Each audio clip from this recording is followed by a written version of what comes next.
오늘 정말로 9번째 시간입니다. 함께 기도하고 시작하겠습니다. 주님 감사합니다. 오전에도 풍성한 예배 주시더니 오후에도 풍성한 예배를 주십니다. 주님께서 저희들에게 풍성한 은혜를 주셨지만 사실 이 모든 영광은 주님께서 받으셔야 될 것입니다. 주님께서 저희들의 은혜를 주신 대로 저희들은 또 주님께 돌려드립니다. 저희들의 영광을 받아주시고 이 경배를 통해서 주님 무한히 기뻐해 주시면 감사하겠습니다. 저희들이 무엇이건데 저희들의 경배를 받아주십니까? 저희들의 구원을 생각할 때마다 또 이 자리에 앉아서 경배를 드릴 수 있다는 것을 생각할 때마다 감사하지 않을 수 없고 감격하지 않을 수 없습니다. 저희들 그러한 순수한 마음을 가지고 다시 한번 앉아 있습니다. 예수 그리스도의 보혈을 신뢰하고 또 하나님 말씀을 신뢰해서 이 자리에 앉아 있습니다. 주께서 주의 말씀에 감춰오는 모든 보화들을 저희들에게 하나하나 캐서 알려주시옵소서. 주님께서 가르쳐 주시는 것들을 저희들은 받을 자세가 되어 있습니다. 저희들의 마음을 열고 하나님의 말씀을 받을 터이니 이 시간도 역사해 주시옵고 영광 받아 주시옵소서. 주 예수님의 이름으로 기도드립니다. 아멘. 자, 정말로 9번째 시간입니다. 지난 시간엔 천년왕국을 봤고요. 사실 9번째, 10번째 짧게 끝날 수 있는 과목이 사실 아니에요. 우리가 지속적으로 성경을 볼 때마다 강도 되겠지만 한번 체계적으로 쭉 훑는 시간으로 생각하시고요. 지난 시간에는 천년왕국을 보았고 오늘은 이제 새 예루살렘, 그리스도인의 영원한 유업이죠. 여기에 제목도 그리스도인의 영원한 유업이라고 제목을 붙였습니다. 어쨌든 새 예루살렘 하게 되면 영원 세계를 떠올리게 됩니다. 천년 왕국은 천년이라는 지상에서의 펼쳐질 모습이고 그 이후에는 영원한 주님 왕국이 되겠죠. 영원 세계예요. 자, 우리가 영원 세계라고 말할 때 어떤 시대로만 생각하는데 시대의 개념보다도 통치의 개념으로 좀 바꾸시라 그랬습니다. 그래서 영원토록 우리 주님이 통치하는 시대다 라고 생각하시면 돼요. 다만 그 이제 범위가 천년 왕국 때는 지구에 한정되어 있다가 이제는 온 우주까지 확장되는 그분의 통치라고 생각하시면 되겠죠. 영원시대에는 일단 새하늘과 새 땅을 창조하신다는 말씀하시기 때문에 새 하늘이 있고 새 땅이 있죠. 새 하늘이란 말이 하늘이지 하늘은 별들이 또 있을 거 아니겠어요? 별들을 포함하는 새 하늘들을 말하는 것이고 또 새 땅이 있고 새 땅은 이 지구가 완전히 불타버리고 새롭게 창조되는 것을 말합니다. 그 다음에 그 땅 안에는 또 예루살렘이 이제 땅에 있는 예루살렘 말고 하늘에서는 또 예루살렘이 또 별도로 존재하죠. 새 하늘, 새 땅 말고 별도의 장소가 있어요. 그게 새 예루살렘인데 그것이 바로 교회를 위한 곳이다 라고 알 수 있습니다. 자, 먼저 새 하늘 새 땅을 보죠. 베드로 후서 3장 10절 말씀. 현재 있는 하늘과 땅은 다 불타버린다는 말씀을 성경에서 여러 번 말씀하시는데 그 중에 하나가 베드로 후서 3장입니다. 3장 10절. 그러나 주의 날이 밤에 도둑같이 오리니 그날에는 하늘들이 굉장한 소리를 내며 사라지고 우주의 구성 요소들이 맹렬한 불로 녹아내리며 땅과 그 안에 있는 일들이 타버릴 것이라. 여기에서 하늘들이 굉장한 소리를 내고 사라진다 그러는데 이것은요 어떤 영적인 개념에서 세상 통치가 무너진다더니 세상의 권세자들이 무너진다더니 그런 말이 아니라 세상의 구성 요소들 물리적인 것 자체가 뒤바뀌는 말하는 것이에요. 그러니까 불타버리는 문자 그대로 불타버리는 걸 말하는 거죠. 어떻게 이 땅이 불타고 어떻게 우주가 불타지? 히브리서 1장에서는요 예수님께서 하늘을 겉옷처럼 말아서 버린다 그래요. 여러분 이렇게 빨래하게 되면 옷이 더러워지게 되면 옷을 벗어 빨래통에 넣습니다. 둘둘 말아서 다 던지죠. 옷을 쓰레기통에 버릴 때도 둘둘 말아 던집니다. 그런 식으로 이제 표현을 하는 것이에요. 우주를 말아서 버린다. 다 말려가고 불타버리고 녹아내린다고 말하죠. 이건 물리적으로 그렇단 말입니다. 정말 물에서 새로운 창조를 하십니다. 이사야 65장도 비슷한 말씀이 있습니다. 이사야 65장 17절. 우리가 새하늘 새 땅 그러니까 계시록 21장 22장에만 나오는 것 같은데 아니요, 이사야에도 있습니다. 이사야가 딱 66장으로 되어 있잖아요. 그래서 한 장 한 장을 성경 한 권 한 권으로 또 대입해 보면은 또 재밌습니다. 그래서 이제 이 계시록의 새하늘 새 땅이 나오는 것처럼 이사야서 맨 마지막 65, 66장에 또 그런 말씀이 나오죠. 이사야 65장 17절 말씀 보면 보라, 내가 새 하늘과 새 땅을 창조하나니 이전 것이 기억나거나 생각나지 아니할 것이라 그랬습니다. 새 하늘과 새 땅이라는 말이 있죠. 저 뒤에 66장 22절도 있습니다. 66장 22절에서 주가 말하노라, 내가 만들 새 하늘과 새 땅이 내 앞에 항상 있는 것 같이 라고 말씀하십니다. 새 하늘 새 땅. 자, 천년왕국 통치의 이은 통치입니다. 천년왕국과 분리되는 세계가 아니고요, 물리적으로는 분리되죠. 이 땅 자체는 분리됩니다. 천년왕국은 현재 이 땅에서 이루어지는 것이고, 영원세계는 땅이 불타버리고 새로운 땅에서 시작되는 거기 때문에 물리적인 단절은 있습니다. 하지만 예수님의 통치라는 이 관점으로 보게 되면 천년왕국과 영원세계는 분리된 세상이 아니에요. 연결된 세상입니다. 왜냐하면 예수님께서 재림하시면서 왕이 되시고 그 왕권 그대로 영원까지 가는 것이에요. 다만 천년이라는 특별한 기간은 이제 세우시는 것뿐, 지상에 세우시는 것뿐이지요. 그래서 이 영원세계는 말 그대로 영원토록 사람들이 거주합니다. 영원토록. 자, 우리 66장 22절 봤는데 22절의 뒷부분 보게 되면 너희 씨와 너희 이름도 항상 있으리라. 씨가 있다는 얘기는 자손들이 태어난다는 말이니까 영원토록 영원세계에도 사람이 살게 됩니다. 그리고 베드로후서 아까 읽었던 3장에 보게 되면 영원한 의가 거하는 세상. 천년왕국도 예수 그리스도께서 의와 화평으로 통치하는 세계였어요. 근데 영원세계는 더 의가 되는 거죠. 왜냐면 이제 영원세계는요, 백보자 심판이 있은 다음입니다. 천년왕국은 백보자 심판이 있기 전이에요. 그러므로 아직 죄인들이 있습니다. 지상에 거듭나지 않고 왕국으로 유입된, 대환란을 통해 유입된, 우리 말고 우리는 변화받은 몸이니까 절대로 죄인이 아니고요, 대환란에 있다가 유입된 사람들이 왕국에 존재하고 그들도 사탄이 없어서 죄질 가망성은 극히 적겠지만 죄를 지을 수도 있어요. 그리고 마귀가 천년 후에 끝없이 깊은 구렁에서 나와서 한 번 더 민족들을 미혹하기 때문에 죄 짓는 사람들이 생깁니다. 그리고 백보자 심판이 있어요. 백보자 심판으로 모든 죄악은 다 쓸어버리게 되는 것이에요. 그리고 영원세계에 있는 그 의는 천년왕국 때의 의보다 더 의로운 세계예요. 그렇게 볼 수 있겠죠. 궁극적으로 이제 우리는 영원토록 그곳에서 살게 됩니다. 그러면 영원세계는 말 그대로 온 우주적인 세계인데 그 중에 우리는 어디 있겠는가 하면은 새 예루살렘이라는 얘기죠. 자, 새 예루살렘, 여러분 계시록, 자, 계시록을 중심으로 볼 텐데요. 요한계시록 21장 보게 되면은 21장 1절 2절 봅니다.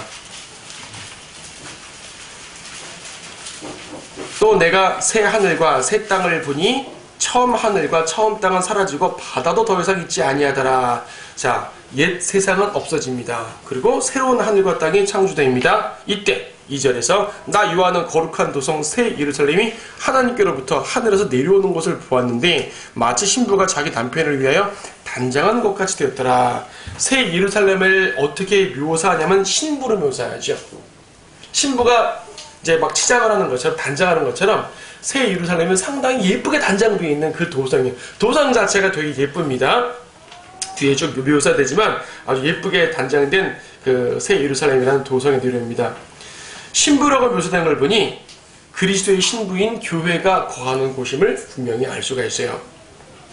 이 부분에 대해서 지금 계시록 19장 7절 말씀에서 기뻐하고 즐거워하며 그분께 존귀를 돌리세 이는 어린 양의 혼인식에 다가갔고 그의 아내도 자신을 예비하였습니다. 어린 양 혼인식 때 신랑은 예수 그리스도, 만왕의 왕이신 예수 그리스도, 신부는 교회, 그분의 피로 사신 교회, 우리가 신부가 됐죠. 우리 각각 개개인이 신부가 아니라 우리가 한 몸이 된 상태로 신부입니다. 개개인이 신부라면 예수님은 신부가 몇 명이에요 도대체? 그 모든 각각이 아니라, 물론 주님께 심판받고 멸류관 받는 건 개개인이 받지만 교회라는 한 몸을 이룬 상태에서 주님과 한 처녀로서, 한 신부로서 결혼하게 되는 것이에요. 자, 어쨌든 그 모습을 새 예루살렘으로 묘사합니다. 새 예루살렘은 도성이고 신부는 교회인데 이들이 어떻게 같은 겁니까? 같은 건 아니지만은 신부가 단장한 것처럼이라는 묘사를 한 걸 볼 때 아, 새 예루살렘은 우리 신부와 연관된 도성이구나라고 알 수가 있는 것입니다. 자, 그거 연관해가지고 갈라디아서 4장 26절에다 손가락 껴 놓으시고요. 다시 볼 테니까 갈라디아서 4장 26절 말씀 보시게 되면은 갈라디아서 4장 26절에 위에 있는 예루살렘은 자유로우니 우리 모두의 어머니라 그랬습니다. 위에 있는 예루살렘. 자, 위에 있는 예루살렘이 뭐예요? 새 예루살렘이에요. 쉽게 말하면. 자, 성경에는 두 개의 예루살렘이 있습니다. 하나는 지상의 예루살렘. 현재 저 이스라엘 땅에 있는 예루살렘. 이 예루살렘도 천년 동안에 계속 중요한 위치가 될 것입니다. 주님의 천년 왕국의 수도가 될 테니까 물리적으로. 또 하나 예루살렘은 하늘에 있는 예루살렘이에요. 이 하늘의 예루살렘을 지금 위에 있는 예루살렘이라고 말하죠. 자, 위에 있는 예루살렘. 히브리서 12장을 보더라도요.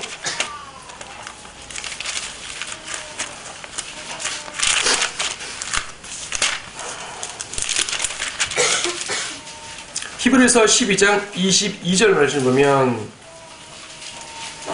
그러나 너희는 시온산과 살아가신 하나님의 도석인 하늘의 예루살렘과 무수한 천사들과 여기에 이르렀느니라. 24절 끝에 이르렀느니라 그럽니다. 어디에 이르렀다고요? 하늘의 예루살렘. 이 하늘의 예루살렘입니다. 이 예루살렘이 새 예루살렘이라는 이름으로 요한계시록 21장 즉 영원세계에 내려오는 거예요. 이미 하늘에 있습니다. 하늘에 있어요. 내려오는 게 그때지 그때 형성되는 건 아닙니다. 자, 베드로전서 1장 4절에는 이것을 어떻게 표현하냐면은 하늘에 있는 성도들의 유업이라고 말합니다. 베드로전서 1장 4절 말씀에 너희를 위하여 하늘에 썩지 않고 더럽지 않고 쇠잔하지 않는 유업을 간직해 두셨으니. 자, 일반적으로 신약성경에서 유업을 말하면 대부분은 땅에 있는 유업을 말합니다. 우리가 상속받을 것. 유대인들에게도 그 땅을 유업으로 주신다고 했기 때문에 이스라엘 땅을 상속받고요. 그리스도인들을 주님을 위해 봉사한 것에 따라가지고, 10골 다스릴 권세, 5골 다스릴 권세 하잖아요. 10성읍, 5성읍 하죠? 우리가 주님을 위해 봉사한 것, 주님을 위해 고난받은 것 등등 해가지고, 천년왕국 때 주님과 함께 통치할 땅을 말하는 것이. 이걸 보통 유업이라 그러는데, 베드로전서는 특별하게 하늘의 유업을 말하고 있습니다. 좀 다른 유업이죠. 땅의 유업은 우리가 주님을 위해 봉사한 것, 즉 행위와 연관된 것인데 하늘의 유업은 행위와 연관된 게 아니에요. 구원과 연관된 유업입니다. 구원과 연관된. 바로 뒤에 5절에서 너희는 마지막 때에 나타나라고 예비하신 구원을 얻기 위하여 구원이라는 단어를 썼고요. 전체적으로 보더라도 구원과 연관된, 즉 구원받은 성도들과 연관된 말이에요. 신약 성도로서. 그러므로써 우리가 구원받은 사람이 올라가서 갈 그 유업이 하늘의 예루살렘입니다. 땅에서는 우리가 행위에 따라 가지고 많은 지역을 통치할 수 있고요. 멸류관도 많이 받고 적게 받을 수 있고, 멸류관을 못 받는 사람도 생길 것이고, 그렇죠? 왕국의 유업이 없는 사람도 있습니다. 하지만 하늘에서는 동일해요. 하늘에서 어떤 사람은 큰 집 살고 어떤 사람은 작은 집 살고 이런 말 없습니다. 왜냐하면 하늘의 예루살렘은 행위로 가는 것이 아니라 구원받은 성도가 모두 받는 것이기 때문입니다. 이것을 요한복음 14장에서 예수님이 어떻게 묘사하시냐면은 하늘의 처소라고 말씀하셨지요. 요한복음 14장 말씀.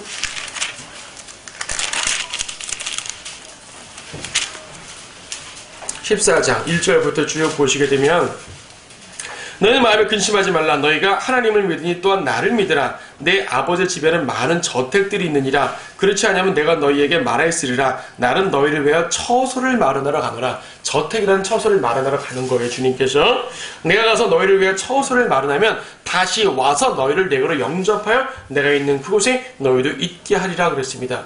주님이 올라가서 처소를 마련하신다고 그랬죠? 누구를 위한 처소? 우리 신약 성도를 위한 처소예요. 이것이 곧 사도 바울이 위에 있는 예루살렘이라고 말하는 것이란 말이죠. 우리 모두의 어머니라 말한 것이라 그런 얘기죠. 그래서 어머니라 그러니까 카톨릭이 마리아를 상징하고 만들어요. 또 있죠. 이단 중에 하나님의 교회라는 이단 있죠. 그가 하나님 어머니라 말하는 것이 바로 이게 근거죠. 그러니까 하나님께서 사람을 창조할 때 남자와 여자를 창조했다고 그랬잖아요.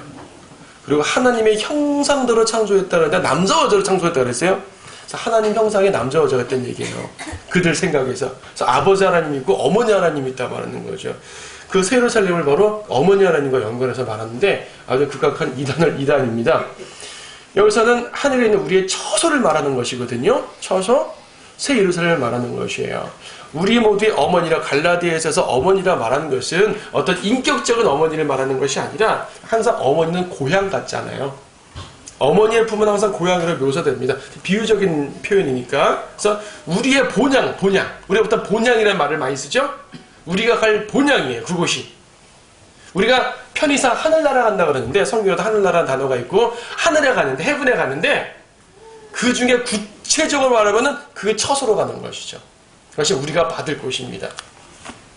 그것이 바로 계시록 21장에서 하늘로부터 쫙 내려오는 새 예루살렘이 되는 것이죠. 자, 이해하시겠죠? 예. 그러니까 이 계시록 21장에서 영원 시대가 시작될 때 하늘에서 내려온다 그러니까 이제 새 예루살렘이 이때 만들어진다고 생각하면 안 되고 새 예루살렘은 이미 있지만 이때 내려오는 것이죠. 내려오는 것입니다. 자, 새 예루살렘은 어떤 곳인가 구체적으로 좀 봅니다. 일단 휘황찬란합니다. 여러분 조명 가게 가게 되면 아주 반짝반짝 예쁘죠? 그 정도로 비유할 수가 없겠죠. 엄청난 이 휘황찬란한 모습이 펼쳐집니다. 21장 11절 보면 하나님의 영광이 있어 그 도성의 광채가 가장 귀한 보석 같고 벽옥 같으며 수정같이 맑고 그랬습니다. 또 크고 높은 성벽도 있으며 12대문이 있고 그 문에는 12천사와 이름들이 기록되어 있는데 그것은 이스라엘 자손의 12지파의 이름이더라. 쭉 읽겠습니다. 동편의 문이 3개, 북편의 문이 3개, 남편의 문이 3개, 서편의 문이 3개이며 또 그 도성의 성벽에는 12기초석이 있는데 거기에는 어린 양의 12사도의 이름이 있더라. 나와 말하는 이는 그 도성과 그 문들과 그 성벽을 측량하려고 금갈대를 가졌더라. 그 도성은 네모가 반듯하며 길이와 너비가 같더라. 그러므로 그 갈대로 그 도성을 측량하니 12,000 스타디온이요 길이와 너비와 높이가 같더라. 또 그가 그 성벽을 측량하니 144큐빗이라. 이는 사람의 척도고 천사의 척도라. 그 성곽은 벽옥으로 지어졌고 그 도성은 순금으로 맑은 유리 같고 그 도성의 성벽의 기초석은 각양 보석으로 단장되었으며 첫째 기초석은 벽옥이요 둘째는 사파이어, 셋째는 옥수, 넷째는 에메랄드이며 다섯째는 홍마노, 여섯째는 홍보석, 일곱째는 감남석, 여덟째는 녹버석, 아홉째는 황옥, 10번째는 녹옥수, 11번째 제신스, 12번째 자수정이더라. 또 그 12대문은 12진주니 그 문들은 각각 한 개의 진주로 되어 있더라. 그 도성의 거리는 순금이며 투명한 유리 같더라. 내가 보니 성 안에는 성전이 없더라. 이는 전능하신 주 하나님과 그 어린 양이 그곳의 성전임이라. 그 도성은 해나 달이 그 안에서 비칠 필요가 없으니 이는 하나님의 영광이 그곳을 비추고 어린 양이 그곳에 빛이 됨이라. 자, 쭉 읽었습니다. 휘황찬란한 것입니다. 수정같이 맑다 그랬죠? 수정같이 맑은 벽옥은 현재 이 세상에 없다 그래요. 이거는 저 하늘에 있는 지금 원천적인 보석인 거죠. 기본적으로는 벽옥이고 12기초석이 있다고 말합니다. 14절에 본 것처럼 12사도의 이름이 있는 12기초석이 있죠. 또 18절에 보면은 거리가 순금이랍니다. 순금. 이것을 이 묘사를 보고 많은 화가들이 그림들을 그립니다.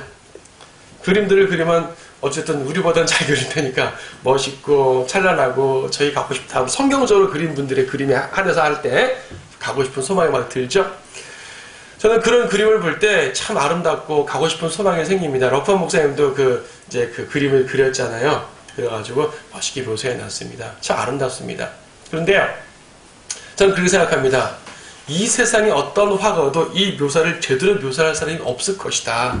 우리가 그걸 보게 되면 일단은 멋있죠. 또 전혀 안 본 것보다는 그림을 안 본 것보다는 좀 더 감격이 오니까 더 생각하게 되는 건 감사하지만은 저거보다 몇백 배, 몇천 배 아름다운 곳이 아니겠냐. 즉 우리가 무엇을 상상하든 그 이상이 될 것입니다. 그것이 바로 새 예루살렘의 모습입니다. 12천사와 12지파의 이름이 기록되어 있다고 그랬는데요. 12지파. 새 예루살렘은 교회와 연관되어 있다면서 왜 이스라엘 12지파 이름이 기록되어 있습니까? 이런 것 때문에 여러 또 이단들 중에서요. 뭐예요? 12지파를 자기네 이단 집단에 지파를 나누는 이단도 있죠. 신천지가 그렇죠? 자기가 무슨 지파에 속했답니다. 이단들은 계시록에서 많이 참 차용을 해요. 참 안타까운 일이지만은 계시록처럼 유익하고 우리한테 중요한 책인데 그런 이단들 때문에 많은 교회들에서는 계시록 함부로 해석하면 안 돼 하고 계시록 읽지 못하게 하는 건 그것도 별도의 문제가 되겠지요. 일단 우리는 문자적으로 보면 됩니다. 이거는 도성이에요, 도성. 사람이 아니라 도성입니다. 도성이고 우리가 가야 될 그곳에 대한 묘사입니다. 아, 여기서 벽옥은 무엇을 말할까? 사파이어는 무엇을 말할까? 홍보석은 무엇을 말할까? 이 각자에 대한 상징성을 가지고 여기서 의미하는 바가 있을 것이다 라고 억지로 해석하지 말자는 얘기죠. 이건 그 성에 붙어있는 실질적인 보석들이에요. 정말 그렇게 생겼다는 얘기죠. 이제 세상에서 말하는 보석과는 차원에 다른 보석이겠지만 어쨌든 그건 있는 그대로지 이 각각의 단어를 상징적으로 영적으로 비유적으로 해석하지 말자는 얘기입니다. 이 자체가 사실입니다. 문자적으로 믿는 것입니다. 우리는 자 구원받은 민족들이 출입하기 위한 문들이라고 24절에 나오죠. 그리하여 구원받은 자들의 민족들이 그 도성의 빛 가운데서 걷겠으며 땅의 왕들이 그들의 영광과 존귀를 그곳으로 가져오리라. 자, 민족들이란 말을 썼는데요. 항상 민족들이란 말은 이방인이라고 그랬습니다. 왜냐하면 이스라엘은 복수로 민족들이 될 수 없잖아요. 이스라엘은 항상 단수로 민족이고 출애굽기 19장 보게 되면 거룩한 민족입니다. 그 자체로 거룩한 민족이고요. 교회도 마태복음 21장 보게 되면 교회도 거룩한 민족이에요. 민족. 영적인 민족일 뿐이지만은 민족들 하게 되면은 이방인들을 바라는 것이에요. 항상 그래서. 근데 이방인들인데 구원받은 이방인들이랍니다.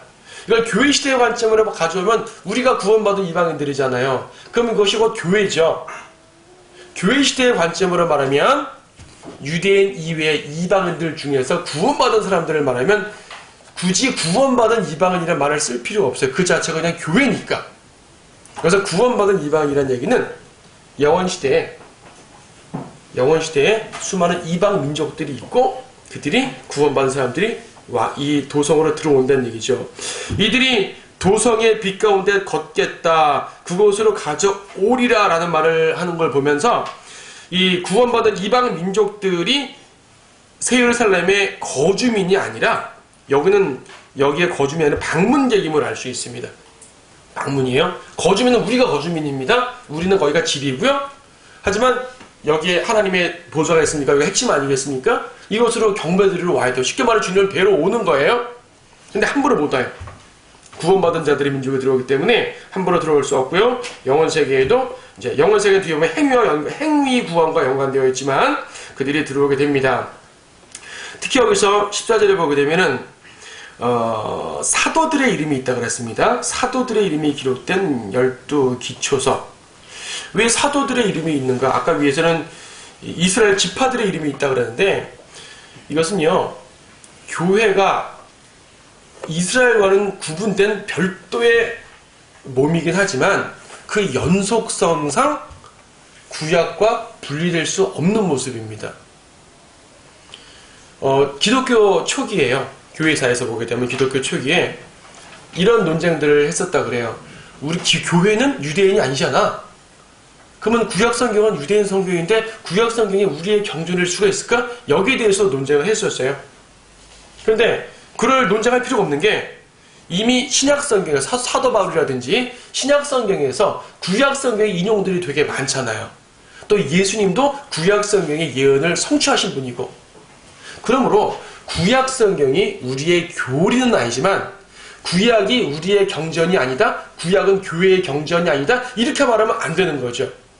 구약도 기독교 신앙의 일부입니다. 구약 성경도. 다만 구약 성경에 있는 그러한 율법이 우리의 직접적 교리가 되지 않을 뿐입니다. 모든 교훈은 구약에서 나오게 되어 있어요.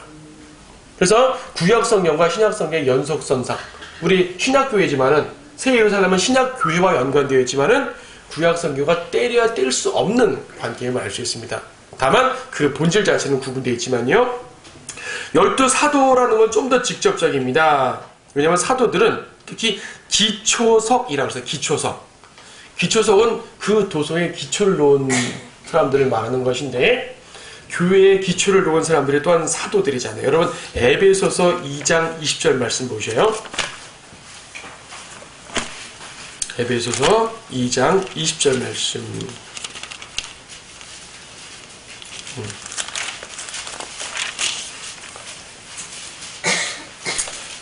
에베소서 2장 20절. 너희는 사도들과 선지자들의 기초 위에 세워졌으며 예수 그리스도께서 친히 귀중한 모퉁이 돌이 되셨고, 자, 예수님께서 기본 모퉁이 돌인 건 맞습니다만은 예수님 이외에 기초가 되는 인물들이 또한 사도들이고 선지자들도 있네요. 그러니까 사도들은 신약성경 기록한 사람들이잖아요. 선지자들은 구약성경 기록한 사람들이잖아요. 신구약 모두의 바탕이 있다는 얘기죠. 근데 특히 사도들은 직접적으로 교회의 세움에 기초가 되는 사람들 맞잖아요. 그렇죠? 사도들이 교회의 기초는 실질적인 의미에서 교회의 기초가 됩니다. 그래서 새 예루살렘에서는요 12지파 이름도 기록되어 있고 12 사도들의 이름들도 기록되어 있습니다. 그 다음에 16절 말씀 보게 되면은 그 도성은 네모가 반듯하며 길이와 너비가 같더라. 그러므로 그가 갈대로 그 도성을 측량하니 12,000 스타디온이요 길이와 너비와 높이가 같더라. 12,000 스타디온을 이제 그 환산을 대략적으로 해보게 되면은 2,400km라고 해요.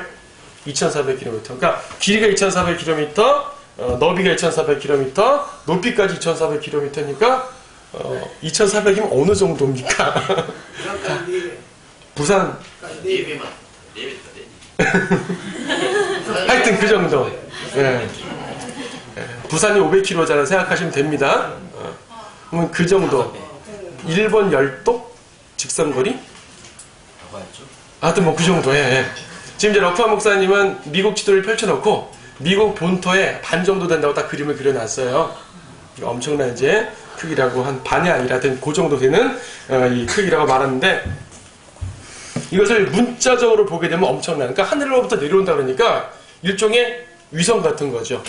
위성 같은 거. 땅에 닿는다고 하지 않고 내려온다 그랬으니까 하여튼 그 자체가 또 하나의 별과 같은 것이에요. 하여튼 그 모습이 딱 펼쳐지고 있으니까 얼마나 휘황찬란하겠어요. 그러므로 영원 세계의 지구의 모습은 지금의 지구와는 많이 다를 것이에요. 여러분 생각하는 아침에 해가 뜨고 저녁 때 달이 뜨고, 물론 기본적으로 해와 달의 언약은 영원히 있겠다 말씀하시니까 해와 달은 있을 수 있겠지만은 이제 그 우주 자체의 모습이 오늘날과는 다를 것입니다. 어떻게 다를까는 모르겠어요. 정확하게는 성경에서는요 1000년 왕국까지는 상당히 자세한 예언이 되어 있어요. 하지만 영원 세계에 대한 예언은 그렇게 많이 되어 있지 않아요. 왜냐면 그건 또 다른 세계사상이거든요. 그래서 그것은 그때 들어가서 많이 누리시고 다만 우리에게 소망으로만 간직하도록 막대기만 주신 것이야. 그러나 새 예루살렘은 우리가 갈 곳이니까 구체적으로 묘사해 놓으신 것이죠. 자, 22절 보면은 성전이 따로 없다고 했습니다. 성전이 따로 없더라. 유대인들은 항상 성전에 민감하죠. 성전에 민감합니다. 그래서 지금도 이 이스라엘 땅에 성전을 세우려고 노력을 많이 하는데, 지금 성전 세우는데 장애가 되는 것은 첫째로 이따 팔레스타인 사람들과의 관계성, 함부로 세울 수 없잖아요. 그리고 유대인들은 아무 데나 세울 것이 아니라 꼭 세워야 될 자리가 있기 때문에 다른 데나 세워도 되면 뭐 이미 세웠겠죠, 충분하게. 하지만 그곳에 세워야 되기 때문에 협상 문제가 있죠. 여기 적그리스도가 어떤 역할을 할 거라 말씀드렸습니다. 또 하나의 문제는 성전을 세운다 하더라도 언약궤가 없단 말이에요. 그래서 이 언약궤 찾기에 지금 혈안이 되어 있습니다. 여기에 또 많은 이론들이 있어요. 솔로몬이 시바 여왕한테 언약궤를 보냈다는 말도 있고, 뭐 그런 성경적 근거를 대는데 아무리 그 사람들이 제시하는 성경 구절을 봐도 인정될 수 있는 건 아니에요. 그리고 또 이 성전상 그 바위 밑에 이 뭐 주팟을 쏘았더니 뭐가 발견된다고 해요. 그 바위 밑에 있다라는 말도 있고, 뭐 미국 CIA 뭐 보물창고에 있다는 말도 있고, 다양한 말이 있는데 그 모든 것들이 의미가 없습니다. 의미가 없어요. 왜냐하면 그 성전은 예수님이 앉을 성전이에요? 사탄이 앉을 성전이에요? 사탄의 성전입니다. 그들이 언약궤를 찾을지 아니면 모조품을 만들지 모르겠어요. 하지만 중요한 것은 대화를 할 때는 사탄이 지성소에 들어간다는 사실이죠. 그리고 그 성전은 다시 무너질 것입니다. 주님 재림과 더불어 무너지고 주님이 새로운 성전을 지을 것이에요. 이게 에스겔 성전이에요. 에스겔 40장에 나온 성전. 지금 유대인들이 세우려는 제3성전은 에스겔 40장부터 나와 있는 성전과 구조가 달라요. 그렇기 때문에 별도의 성전이 될 텐데 성전은 항상 하나님의 집입니다. 근데 새 예루살렘엔 성전이 없다 그러죠. 그럼 더 이상 성전 의미가 없나? 없죠. 자, 천년왕국 때는요. 어쨌든 이 지상에 유대인과 맺는 언약 속에서 성전이 있을 필요가 있고 성전 자체가 주님의 궁전입니다. 지성소하고 주님의 보좌입니다. 그래서 천년왕국 성전에는 언약궤가 없어요. 왜냐하면 예수님이 곧 하나님의 영광인데 구약의 언약궤는 하나님의 영광을 말했는데 예수님 자신이 하나님의 영광이잖아요. 굳이 필요 없죠. 그냥 보좌만 있을 뿐입니다. 근데 여기는 그것도 없대요. 그것도 없습니다. 영원세계 새 예루살렘에는요. 전능하신 주 하나님과 그 어린 양이 그 자체가 그분 자신이 그것의 성전이라고 말씀하고 있습니다. 그렇죠. 그 다음에 23절 보면 해와 달이 필요 없다. 여기서 해나 달이 비칠 필요가 없다는 말은요. 새 예루살렘 자체가 밝기 때문에 해보다 밝은다고 보통 표현하잖아요. 그 자체가 주님의 빛으로 가득 찼기 때문에 해와 달이 필요 없다는 얘기지 우주 공간에 해와 달이 없단 말은 아닙니다. 이걸 오해해가지고 영원세대엔 해와 달이 없대. 그건 아닙니다. 여전히 해와 달이 있습니다. 근데 새 예루살렘은 주님의 빛으로 사는 곳이기 때문에 해와 달이 의미가 없단 말이에요. 그거 나오잖아요. 그 도성은 해나 달이 그 안에서 비칠 필요가 없다 그랬지 그 시대에는 해나 달이 없다고 말을 하지 않았죠. 비칠 필요가 없는 것이에요. 이는 하나님의 영광이 그곳을 비추고 어린 양이 그곳에 빛이 됩니다. 하나님께서 태초에 빛이 있으라 말씀하셨을 때 그 빛은 태양빛이 아니었습니다. 태양빛보다 더 원초적인 빛의 원조 자체죠. 빛 자체. 그 빛은 요한복음 1장에서 예수님이 내가 곧 빛이라 그러셨어요. 우리는 지금 예수님이 빛이라는 말을 영적 개념으로 이해를 하죠. 그리고 예수님의 진리의 빛, 그리고 예수님 우리 인생을 비추는 빛이야 등등 물리적인 빛으로 생각하지 않잖아요. 하지만 이때는 물리적으로도 그분의 빛이 비친다는 얘기입니다. 자, 아까 24절 구원받은 자들이 민족에 들어온다는 말은 말씀드렸고요. 근데 죄인들은 들어오지 못합니다. 27절 말씀 보시게 되면은 무엇이든지 더럽게 하는 것이나 가증한 일을 행하는 자나 거짓말하는 자나 자는 결코 그곳에 들어오지 못할 것이며 다만 어린 양의 생명의 책에 기록된 자들만이라. 자, 죄인들은 들어오지 못합니다. 들어오지 못해요. 22장 15절 보더라도 그러나 개들과 마술사들과 음행자들과 살인자들과 우상숭배자들과 누구든지 거짓말을 즐겨 행하는 자는 모두 다 바깥에 있으리라. 바깥 흑암에 이를 갈고 있는다는 것과 연관되겠죠. 자, 바깥에 있습니다. 이거 보게 되면 갑자기 두렵죠. 내가 마술은 안 했지만 음행은 안 했지만 살인은 안 했지만 거짓말은 했는데 거짓말 나오잖아요. 그렇죠. 더러운 짓, 가증한 짓, 내가 숨겨진 죄가 있는데, 그렇죠? 그러면은, 이 말씀은 그러면, 나는 이 도성에 들어가지 못하는 것인가? 그래서 어떤 사람들은, 어떤 교회는 또 그렇게 가르쳐요. 구원은 받았으나 도성은 들어가지 못하고 도성 밖에 있다고. 구원은 받았는데, 지방교회에서 그렇게 가르치죠, 지방교회에서. 구원은 받았는데, 도성에 들어가지 못해요. 도성 바깥에, 바깥 흑암에 있어요. 지옥은 아니에요. 구원받았기 때문에. 이게 중간지대를 말하는 사람도 있습니다. 그것도 성경적이지 않아요. 바깥 흑암은 그 자체를 지옥을 말하는 것이거든요. 자, 여기서 보면은 이러한 행위들을 말할 때 이 구절을 딱 대면서 당신은 죄를 지었으니까 새 예루살렘 들어가지 못합니다. 이렇게 누군가가 여러분에게 말한다면 여러분 이렇게 말하세요. 이것이 교회 시대입니까? 영원 시대입니까? 교회 시대의 구원을 말하는 것이 아니라 영원 시대의 모습입니다. 영원 시대에는 행위 구원이에요. 영원시대에는 천연왕국과 마찬가지로 행위. 자, 믿음이라는 것은 히브리서에서 뭐라고 그러셨어요? 믿음은 보이지 않는 걸 믿어야 믿음입니다. 그렇죠? 히브리서 11장 말씀 보세요. 히브리서 11장 1절.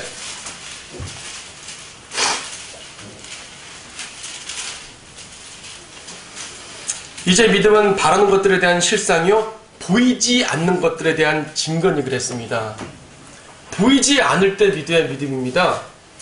보일 때 믿음은 믿음이 아닙니다. 그래서요, 율법 시대에도 교회 시대에도 믿음은 필요했습니다. 교회 시대는 믿음만으로 구원받고요, 율법 시대는 믿음만으로 구원받는 거 아니지만 그것도 믿음 자체는 필요했죠. 근데 천연왕국은 주님이 직접 눈에 보이기 때문에 굳이 믿고 말고 할 게 없습니다. 믿으라고 강요할 필요도 없는 거죠. 영원 시대도 마찬가지죠. 그래서 그때는 행위가 중요합니다. 역시 우리를 말하는 것이 아니라 들어온 백성들을 말하는 것입니다. 우리는 주님과 함께 공동 통치자이기 때문에 우리는 이 구절에 벗어난 내용이에요. 우리는 예수님처럼 변했기 때문에 죄를 짓고 싶어도 지을 수 없는 상황이고요. 이거는 백성들에 대한 모습입니다. 아까 말한 것처럼 이방인들인데 이렇게 행위로 구원을 받아야 되는 것입니다. 22장 14절 말씀 보게 되면은 그의 계명을 행하는 자들은 복이 있나니 이는 그들이 생명나무에 대한 권리를 가지며 또 그 문들을 통하여 도성 안으로 들어가게 하렴이라. 자, 백성들, 이방인들은요, 행위를 통해서 생명나무에 대한 권리를 차지해요. 즉, 생명나무를, 왜 생명나무겠어요? 생명을 주니까 생명나무거든요. 지금은 영적으로 말해서 하나님 말씀 자체가 생명나무죠. 지금의 우리에게 영적으로 적용하면. 하지만 이 당시에 실제적으로 보게 되면 과거 에덴 동산에 생명나무와 지식의 나무가 실제적인 열매를 맺는 나무였듯이 이때도 새 예루살렘에 생명나무가 있습니다. 행위로 구원받은 이방인들은 생명나무를 먹어야 돼요. 열매를. 그러면 이제 그것이 보상으로 주어지는 것이고 그들은 이 도성에 출입하게 되는 것이고 주님께 공헌도 드리게 되는 것이고요. 이제 삶을 사는 것이죠. 그런데 그렇지 못하게 되면 안 되죠. 아까 말한 것처럼 이 22장 15절에 있는 것처럼 이런 죄인들은 들어오지 못한다. 멸망한다라는 말을 하게 됩니다. 그래서 이제 22장 1절에 지금 본 것처럼 생명나무 22장 1절 또 그가 나에게 하나님의 어린 양의 보좌에서 흘러나오는 수정처럼 맑은 생명수의 정결한 강을 보여주더라. 그 도성의 거리 한가운데와 그 강의 양편에는 생명나무가 있어 12가지 과실을 맺으며 달마다 과실을 내더라. 그리고 그 나무의 잎사귀들은 민족들을 치유하기 위한 것이더라. 민족들, 이방인들을 치유한다는 얘기죠. 그래서 이때에도 어떤 강이 있고 과실이 맺혀요. 에스겔서 47장에 보더라도 성경에서 강이 일로 나오고 또 나무들이 있어요. 상황이 비슷하다 보니까 같은 것인 줄 압니다. 아니에요. 천년 왕국 때도 성전에서 흘러나오는 강이 있고요. 옆에 나무들이 있고요. 영원 시대에도 새 예루살렘에 강이 있고 나무들이 있어요. 상황이 비슷하지만 다릅니다. 서로 다른 상황입니다. 다른 상황이지만 모두가 치유와 연관되는 모습입니다. 자, 그리스도인들은 구원의 영원한 보장을 이미 받았기 때문에 굳이 이 열매를 먹지 않아도 영생과는 관계없습니다. 모르겠어요. 어차피 자세한 묘사는 아니니까 우리가 이 과실들을 그냥 즐거움으로 먹을지 또 뭐 그 생명나무뿐 아니라 다른 과실도 있을 테니까 여기 12과실을 낸다고 하지 않습니까? 오늘 과실을 먹죠. 그래요. 어쨌든 이제 이 나무에 대해서 우리가 그때 뭘 먹고 이런 구체적인 언급까지는 없어요. 없으니까 너무 이제 우리가 모르는 부분까지 들어갈 필요는 없습니다만은 어쨌든 이 생명나무가 구원을 얻기 위한 과정이라면 그리스도인과는 관계없다는 얘기죠. 우리는 이미 예수 그리스도의 보혈로 구원의 영원한 보장을 받았습니다. 그러고 보니 예수님의 피는 프리패스예요. 프리패스. 한번 이 피로써 씻겨놓게 되면 환난도 안 통과하죠. 어린 양 혼인식 하죠. 천년왕국에서 통치자가 되죠. 영원 세계까지. 그 과정의 중간중간에 100번 심판에서 어떤 일 벌어질까? 영원세가 어떤 일 벌어질까? 생명나무 열매 어떻게 할까? 이런 중간 과정에 고민할 필요가 없다는 얘기입니다. 관문이 없어요. 한 번에 통과. 프리패스. 신약교회가 그러니까 구약 유대인들보다 더 낫다는 얘기가 그것입니다. 구약 유대인들은 예수님의 백성이고 또 구약에 또 구원을 잃어버린 적도 많았지만은 우리는 죄를 져서 징계를 받을지언정 구원을 잃어버리지 않고요. 그래서 저는 그리스도의 피가 이 프리패스라는 사실에 너무나 감사하고 우리 모두가 그래서 영원한 유업이라고 말하는 것이죠. 자, 하나 더 보면 마지막으로 9번째 예수 그리스도와 성도들 영원한 통치가 나오는데요. 22장 3절 말씀 보면 다시는 저주가 없고 하나님과 어린 양의 보좌가 그 아래 있을 것이며 그의 종들이 그를 섬기리니 그들은 그의 얼굴을 볼 것이며 그의 이름이 그들의 이마 위에 있으리라. 지금은 하나님의 얼굴을 함부로 볼 수 없잖아요. 그때는 하나님 얼굴을 볼 수 있습니다. 그건 이미 휴거 때부터 되겠지만은 우린 주님을 뵙게 되겠죠. 그리고 함께 통치한다. 5절에서 거기에는 밤이 없겠고 그들에게는 촛별도 햇빛도 필요하지 아니하리니 이는 주 하나님께서 그들을 비추시기 때문이라. 그들이 영원무궁토록 통치하리라. 예수님도 영원무궁토록 통치하고 우리도 마찬가지예요.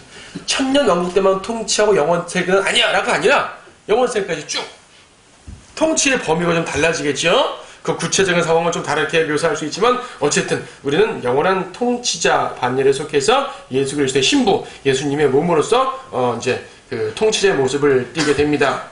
특이한 것 중에 하나가요. 22장 1절 3절 등에 보게 되면 보좌를 설명할 때 있어서 22장 1절에서 하나님과 어린 양의 보좌라 그랬죠. 3절도 하나님과 어린 양의 보좌라 그랬어요. 혹시 영어 성경에 있으신 분들은 확인할 수 있는데 The throne of God and the Lamb이에요. 자, 하나님과 어린 양이 둘이면은 복수잖아요. 그러면 The thrones of God and of the Lamb이 돼야 됩니다.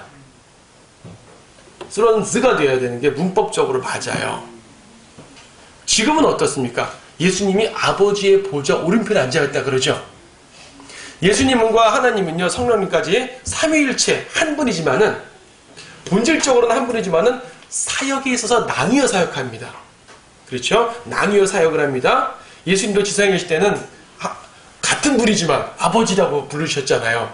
자, 나눠 사역합니다. 지금도 예수님은 하늘에 오르셨지만은 여전히 분리되어 있는 상태예요. 그래서 아버지의 보좌, 오른편에 또 보좌가 있고 예수님이 앉아 계시는 거죠. 말하자면 지금은 하늘에 보좌가 2개 있는 거예요. 쉽게 말하면. 그런데 여기서는 스론스가 아니라 더 스론이에요. 한 보좌에 둘이 앉아 있습니다. 무슨 말이에요? 어린 양, 아들 하나님과 아버지 하나님이 더 이상 분리가 아니라 일체가 되는 것을 말합니다. 그러니까 삼위일체라는 말할 때 본질적으로는 한 분이지만은 분리돼 사역하는 것은 천년 왕국 때까지고요. 영원 세계에는 다시 하나가 된다는 말씀입니다. 그래서 the throne가 아니라 the throne of God and of the Lamb이 되는 것이에요. 아버지와 아들이 신격 안에서 하나가 됩니다. 이때 아무리 하나가 되더라도 우리가 눈으로 보는 분은 예수님의 모습이에요. 생각해 보세요. 성부 하나님 볼 수 있습니까? 성자 하나님 볼 수 있어요? 있죠. 성자 하나님. 과거에 제자들이 봤잖아요. 또 재림하시면 볼 거 아니겠어요? 그분은 육체로 재림하시니까. 성령 하나님 볼 수 있습니까? 없죠. 자, 분리해 사역하시든 하나가 돼 사역하시든 우리가 눈으로 볼 수 있는 분은 예수님의 모습이에요. 결과적으로. 그래서 천년왕국 때는 분리된 상태에서 아들 하나님이 통치한다고 하지만 영원 세계에서는 합쳐진 상태에 통치하지만 결과적으로 예수님이 영원토록 통치하는 거라는 얘기죠. 그래서 예수님의 통치가 영원 무궁하다는 것이에요. 우리 지난 시간에 그 천년왕국 볼 때 그 다시 한번 볼까요? 다니엘서 2장 44절에서 그때도 한번 말씀드린 바가 있죠. 주님의 통치는 영원 무궁하다고. 다니엘 2장 44절에서 이들 왕들의 때에 하늘의 하나님께서 결코 멸망하지 않는 왕국, 세우시리니 그 왕국은 다른 백성에게 넘겨지지 않을 것이요 두려워 그 왕국이 이 모든 왕국들을 쳐부수고 멸하여 영원히 살 것입니다. 그랬습니다. 그러니까 이거는 재림하시는 모습이거든요. 재림할 때 이방 권세를 깨트린다는 말씀인데 그때 차지한 왕국으로 결코 멸망하지 않는 왕국이기 때문에 영원토록 가는 것이에요. 그 예수님을 우리가 지금 섬기고 있는 것이에요. 아멘. 우리가 기도할 때 만왕의 왕 만주의 주 하는데 그거 그냥 할 수 있는 말이 사실 아닌 것이죠. 물론 그냥 하시지 않았겠지만 그냥 우리가 할 수 있는 함부로 하는 말이 아니라 정말 그거는 우리 속에 깊은 걸 담아서 들을 수 있는 말인 것이에요. 이 엄청난 예수 그리스도의 모습, 우리가 그분의 신부래요. 우리가 그분의 몸이래요. 근데 우리가 신부가 되고 몸이 되는 과정이 너무도 간단해요. 그냥 믿고 영접했습니다. 이런 교리가 어딨어요. 근데 사실이잖아요. 근데요, 우리는 너무나 간단하게 영접하셨죠? 우리는 공짜로 구원받았죠? 하지만 구원 자체는 공짜가 아니죠. 왜냐하면 나는 값 없이 받았지만 예수님은 엄청난 값을 치르신 것이잖아요. 천하보다, 아니 온 우주보다 귀한 그분의 목숨, 그분의 피를 흘림세.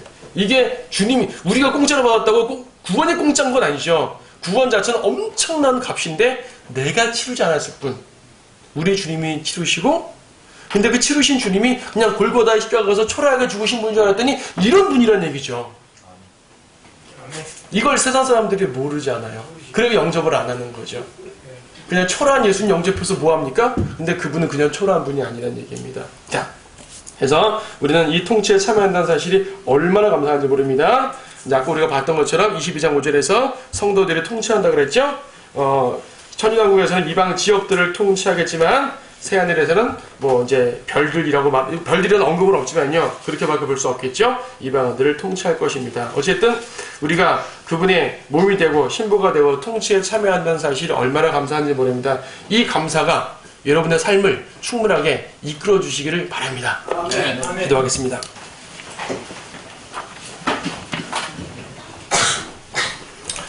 위대하신 주 하나님 감사합니다. 하나님의 사랑과 은총이 얼마나 감사하고 얼마나 귀한지요. 우리가 받은 구원, 정말로 그것은 가벼운 것이 아니었었습니다. 우리는 아무것도 모르고 우리를 구원해 주신다니까 죄를 자백하고 구원받았지만 그것을 이루기 위해 피를 흘리신 분은 정말 만왕의 왕이고 만주의 주이시고 온 우주에 영원토록 통치하는 위대한 왕 하나님이십니다. 우리가 그분의 백성, 그분의 몸, 그분의 신부가 된 것이 얼마나 감사한지 모릅니다. 그러한 믿음을 가지고 우리가 삶을 살 때 당당하고 힘있고 그리스도인의 모습으로 살아갈 수 있도록 도와주시옵소서. 주 예수님의 이름으로 기도드립니다. 아멘.